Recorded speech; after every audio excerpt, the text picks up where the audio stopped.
Clap your hands, everybody, and everybody just clap your hands.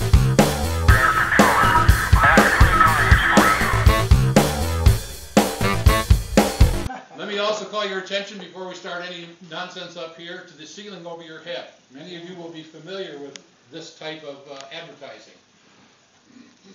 Kids who come in here never have heard of this kind of stuff, other than maybe the Ringling Brothers or circuses like that.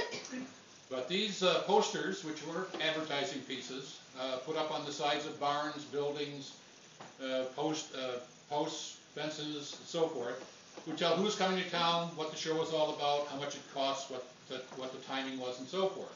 And as I say, most of these were given to us by the people whose names are on them, so they're originals with the people who are on them. And they have sat around here for years and years and years in their folded condition, which is the worst way to store a poster. And because we have no usable wall space upon which to display them. And about 25 years ago, somebody got the bright idea that we should put them on the ceiling.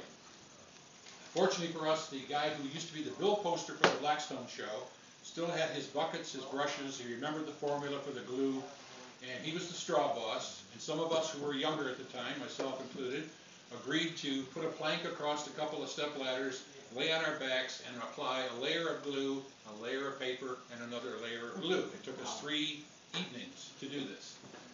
And that's about 25 years ago. About 20 years ago, a collector, a guy who collects this kind of stuff, came in and said, do you mind if I lay down on my back and photograph your ceiling? And we said, go ahead.